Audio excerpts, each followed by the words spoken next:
प्रेम से बोलिए श्री लक्ष्मीपति नारायण की जय हो। प्रिय भक्तगणों, आज कार्तिक मास के शुक्ल पक्ष की एकादशी तिथि है और आज मैं आपको सुनाने वाली हूँ कार्तिक मास में सुनी जाने वाली भगवान श्री हरि विष्णु की बहुत ही पौराणिक कथा और कार्तिक मास का महात्म।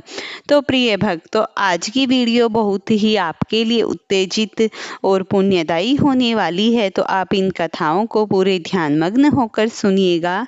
पौराणिक कथा के अनुसार एक नगर में एक ब्राह्मण दंपति रहा करते थे। वे रोजाना गंगा और यमुना नदियों तक 7 कोस दूर स्नान करने जाते थे। इतनी दूरी तय करने से ब्राह्मण बहुत थक जाता था। उस दिन अपनी पत्नी से कहा कि यदि उनको कोई पुत्र होता तो कितना अच्छा होता, क्योंकि बेटे की बहू घर का काम संभालती और घर आने पर खाना बना कर रखती।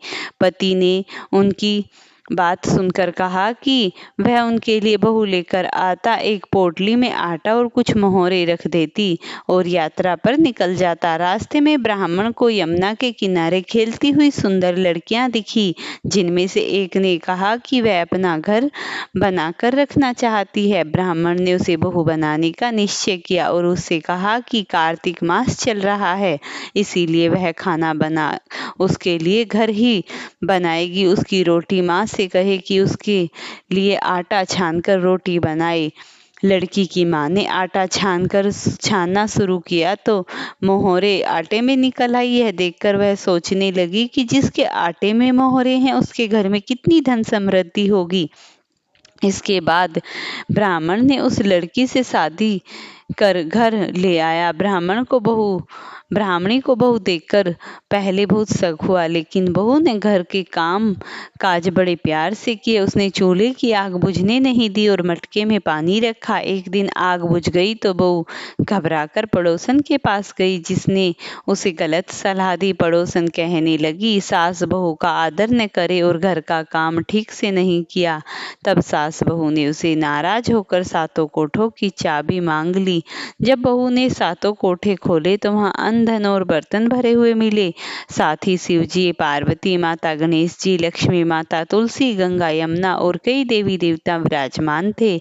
एक लड़का चंदन की चौकी पर माला जप रहा था। बहू ने उससे पूछा तो वह बोला कि वह उसका पति है, उसे दरवाजा तभी खोलना है जब उसके माता पिता आए। बहू ने उन्हें सम्मान से सत्कार किया। सास ने बहू से कहा कि गंगा यमुना घर में नहीं बहती, तो बहू ने 7 कोठों का दरवाजा खोला और उन्हें वहां देवता, पवित्र तुलसी, गंगा, बहती यमुना के दर्शन कराए। माँ ने बेटे को पहचानने के लिए कठिन परीक्षा की, जिसमें बेटे ने पूरी ईमानदारी निभाई। यह देखकर दोनों सास ससुर बहुत खुश हुए। यह कथा कार्तिक मास की महत्ता बताती है कि किस प्रकार सच्चे मन से की गई पूजा कथा और भक्ति से भगवान कार्तिक देव की कृपा से घर में सुख समृद्धि छा गई और खुशहाली हो गई। कार्तिक मास की इस कथा का पाठ करने से भगवान की विशेष कृपा बनी रहती है। अब आप भगवान श्री कृष्ण और माता लक्ष्मी की कथा सुनिए। कार्तिक मास भगवान विष्णु और माता लक्ष्मी को प्रसन्न करने के लिए सबसे शुभ समय माना जाता है। इस मास में सुबह सुबह स्नान करके भगवान विष्णु और श्री कृष्ण की विधि पूर्वक पूजा करने का विशेष महत्व है। तुलसी की पूजा और दीपदान करने से घर में सकारात्मक ऊर्जा और शांति का वातावरण बनता है। यह मास अपने आप को आध्यात्मिक ऊर्जा का खजाना है। जो भक्त सुख, समृद्धि और शांति चाहता है, वह इस कार्तिक मास में कुछ कथाएं हैं जिन्हें पढ़ता है तो उसके जीवन में समस्त प्रकार की सुख और शांतियां आ जाती हैं। कार्तिक मास कथा पढ़ना भी अत्यंत आवश्यक होता है, क्योंकि इससे भगवान की कृपा बनी रहती है और परिवार में खुशहाली। पूर्व समय की बात है, एक बार पुत्र जलंधर अपनी पत्नी वृंदा सहित असुरों से सम्मानित हुआ सभा में बैठा था। तभी गुरु शुक्राचार्य वहां आगमन करते हुए आए। उनके तेज से सभी दिशाएं प्रकाशित हो गई। गुरु शुक्राचार्य को आता देख सागर बड़े पुत्र जलंधर ने असुरों सहित उठकर बड़े आदर से प्रणाम किया। गुरु शुक्राचार्य ने उन सबको आशीर्वाद दिया। फिर जलंधर ने उन्हें एक दिव्य आसन पर बिठाकर स्वयं भी आसन ग्रहण किया। फिर जलंधर पुत्र ने बड़ी विनम्रता से कहा, हे गुरुजी, आप हमें यह बताने की कृपा करें कि राहु का सर किसने काटा था। इस पर दैत्य गुरु शुक्राचार्य ने विरोचन पुत्र हिरण्यकश्यपु और उनके धर्मात्मा पुत्र का परिचय देते हुए देवता और असुरों द्वारा समुद्र मंथन की कथा संक्षेप में सुनाते हुए बताया कि जब समुद्र से अमृत निकला तो उस समय देवरूप बनकर राहु भी पीने बैठ गया। इस पर इंद्र के पक्षपाती भगवान विष्णु ने राहु का सर काट डाला। अपने गुरु के मुख से इस प्रकार के वचन सुनकर जलंधर ने क्रोध की सीमा नहीं रही, उनके नेत्र लाल हो गए और फिर अपने धर्मम नामक दूत को बुलाकर उसे शुक्राचार्य द्वारा सुनाया गया वृत्तांत सुनाया। तत्पश्चात उसने धर्मम को आज्ञा दी कि तुम शीघ्र ही इंद्रपुरी में जाकर इंद्र को मेरी शरण में लाओ। धर्मम जलंधर का बहुत आज्ञाकारी एवं निपुण दूत था। वह जल्द ही इंद्र की सुधर्मा नामक सभा में जा पहुंचा और जलंधर के शब्दों में इंद्र से बोला, हे देवता धाम, तुमने समुद्र का मंथन क्यों किया और मेरे पिता के समस्त रत्नों को क्यों ले लिया। ऐसा करके तुमने अच्छा नहीं किया। यदि तू अपना भला चाहता है तो उन सब रत्नों देवताओं सहित मेरी शरण में आ जा, अन्यथा मैं तेरे राज्य का विध्वंस कर दूंगा। इसमें कुछ भी मिथ्या नहीं है। इंद्र बहुत विस्मित हुआ और कहने लगा, पहले मेरे भय से सागर ने सब पर्वतों को अपनी कुकक्षी में क्यों स्थान दिया और उसने मेरे शत्रु दैत्यों की रक्षा क्यों की। इसी कारण मैंने उनके सब रत्न हरण कर लिए हैं। मेरा द्रोही सुखी रहे या ना रहे, इसमें कोई संदेह नहीं। इंद्र की ऐसी बात सुनकर यह दूत शीघ्र ही जलंधर के पास आया और सब बातें कह सुनाई। इन सब बातों को सुनकर वह दैत्य क्रोध के मारे अपने ओठ फड़फड़ाने लगा और देवताओं पर विजय प्राप्त करने के लिए उसने उद्योग आरंभ किया। फिर तो सब दिशाएं पाताल से करोड़ों करोड़ों दैत्य उसके पास आने लगे। शुंभ निशुंभ आदि करोड़ों सेनापतियों के साथ जलंधर इंद्र से युद्ध करने लगा। शीघ्र ही इंद्र के नंदनवन में उसने अपनी सेना उतार दी। वीरों की शंखध्वनि और गर्जना से इंद्रपुरी गूंज उठी। अमरावती छोड़ देवता उससे युद्ध करने चले। भयानक मारकाट हुई। असुरों के गुरु आचार्य शुक्र अपनी मृत संजीवनी विद्या से और देवगुरु बृहस्पति द्रोणगिरि से औषधि लाकर जलाते रहे। इस पर जलंधर ने क्रुद्ध होकर कहा कि मेरे हाथ से मरे हुए देवता जी कैसे सकते हैं। जलने वाली विद्या तो आपके पास है। इस पर शुक्राचार्य ने देवगुरु द्वारा द्रोणाचार्य से औषधि लाकर देवताओं को जलाने की बात कह दी है। सुनकर जलंधर और भी कुपित हो गया। फिर शुक्राचार्य ने कहा, यदि शक्ति हो तो द्रोणगिरि में उखाड़कर समुद्र में फेंक दो, तब मेरे कथन की सत्यता प्रमाणित हो जाएगी। इस पर जलंधर कुपित होकर जल्द ही द्रोणागिरि पर्वत के पास पहुंचा और अपनी भुजाओं से पकड़कर द्रोणागिरि पर्वत को उखाड़कर समुद्र में फेंक दिया।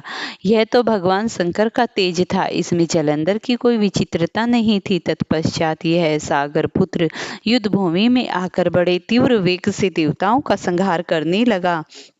जब द्रोणाचार्य जी औषधि लेने गए तो द्रोणाचार्य को उखाड़ा हुआ शून्य पाया। वह भयभीत हो देवताओं के पास आए और कहा कि युद्ध बंद कर दो, जलंधर को अब नहीं जीत सकोगे। पहले इंद्र ने शिवजी का अपमान किया था। यह सुन देवता युद्ध में जय की आशा त्याग कर इधर उधर भागने लगे। सिंधु सुत निर्भय हो अमरावती में घुस गया। इंद्र आदि सब देवताओं ने गुफाओं में शरण ली और इस तरीके से गुफाओं में शरण लेने के बाद सब इधर उधर घूमने चले गए। अब आप पुरुषोत्तम श्री नारद जी की कथा सुनिए। नारद जी बोले, सब मुनियों में जो भी दुष्कर है, जो भी कर्म है, वे बड़े तप और कुंवारी से किए जाते हैं। हे महामुनि, आप इसे सुनाइए।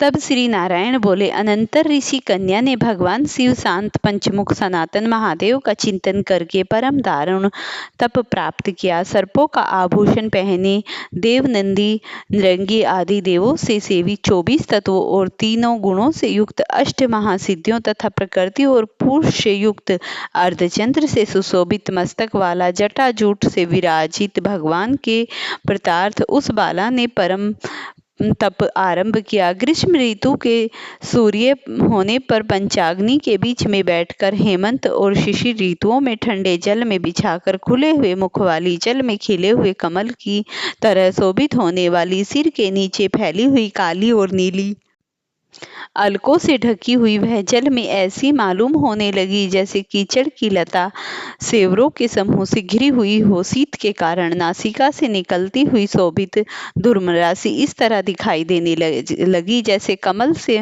मकरंद पार करके भंवर पंक्ति जा रही हो। वर्षा काल में आसन से युक्त चौतरे पर बिना छाया के सोती थी वह सुंदर अंगरावली प्रातः सायं धूम्रपान करती रहती। वह उस कन्या ने इस प्रकार से कठिन तप को सुन इंद्र बहुत चिंतित हो गया। सब देवताओं से दुर्वासा और ऋषियों ने इस परिणय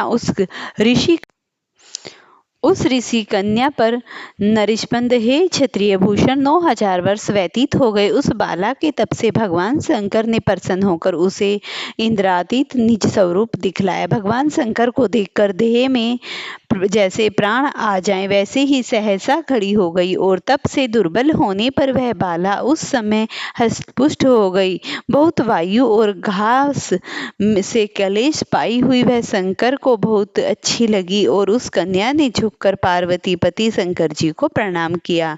उस विंध्येश वंदित भगवान का मानसिक उपचारों से पूजन करके वह भक्ति युक्त चिंतन से जगत के नाथ की स्तुति करने लगी। कन्या बोली, हे पार्वती प्रिय, हे प्राणनाथ, हे प्रभु, हे भर्ग, हे भूतेश, हे गौरीश, हे शंभो, हे सोम सूर्य अग्नियत, हे तम, हे मेरे आधार, हे मुंडा स्थित मलिनी, आपको प्रणाम है। अनेक तपों से व्याप्त हैं, अंगों में पीड़ा जिनके ऐसे तथा परम घोर संसारमयी समुद्र में डूबा हुआ दुष्ट सर्पों तथा काल के तीक्ष्ण दांतों से डसा हुआ मनुष्य भी यदि आपकी शरण में आ जाए तो मुक्त हो जाता है। हे विभो, जिन आपने असुर बाणों को अपनाया और मरी हुई अलर्क राजा की पत्नी को जलाया, ऐसे आप हे दीननाथ, भूतेश, चंडीस, भव्य, भवत्रेण, मृत्युंजय, प्राणनाथ, हे प्रजा, हे दक्ष प्रजापति के मुख को ध्वंस करने वाले, हे समस्त शत्रुओं के नाशक, हे सदा भक्तों को संसार से छुड़ाने वाले,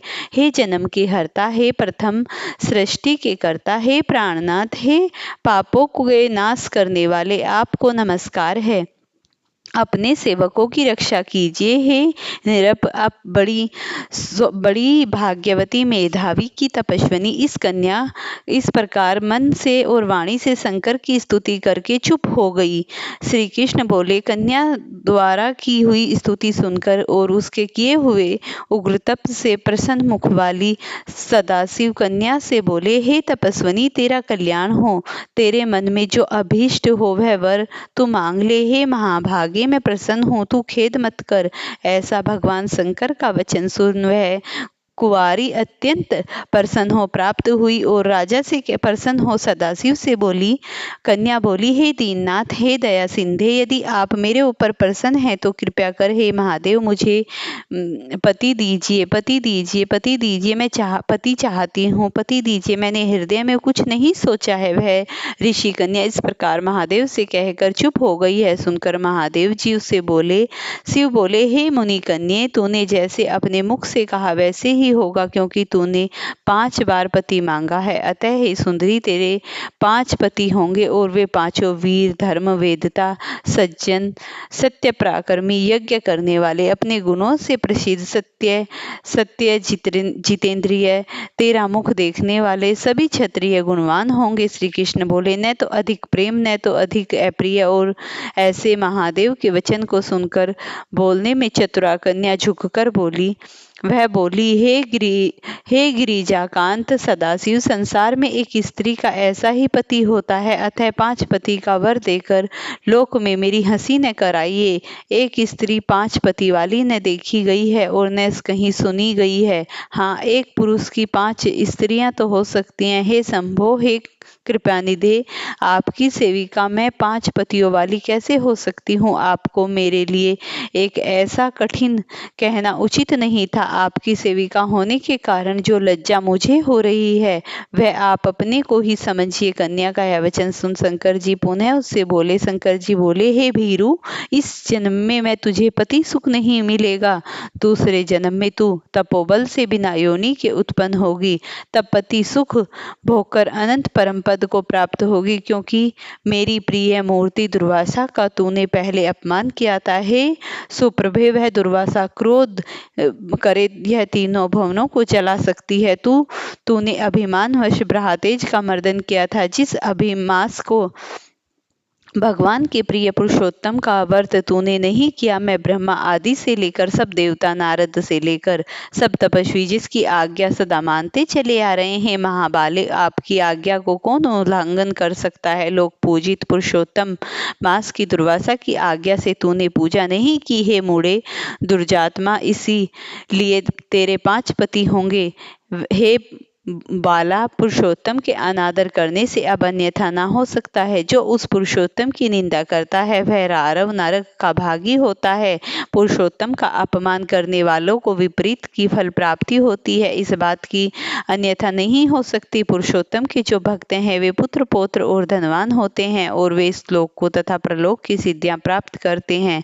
और हम सब देवता लोग भी पुरुषोत्तम की सेवा करने में लगे हैं। जिस पुरुषोत्तम मास में व्रतादि के पुरुषोत्तम शीघ्र प्रसन्न होते हैं, उस सेवा के करने से मास योग का सुम धंधे हम लोग कैसे न भजें। उचित और अनुचित विचार की चर्चा करने वाले एवं अनुकरणीय जो मुनि हैं, उन्हें अति उत्कृष्ट श्रेष्ठ तपस्विनी पुरुषों का वचन कैसे मिथ्या हो सकता है? कहो। इस प्रकार कथन करते हुए भगवान नीलकंठ शीघ्र ही अंतर्ध्यान हो गए और वह भृंगी वहां पर बाला चकित रह गई। सूत जी बोले, हे मुनीश, रेखा दृश्य चंद्रमा से युक्त मस्तक वाले सदाशिव जब उत्तर दिशा की प्रति चले तो वर्तासुर को मारकर जैसे इंद्र की चिंता हुई थी, उसी प्रकार मुनिराज की कन्या की चिंता बाधा करने लगी।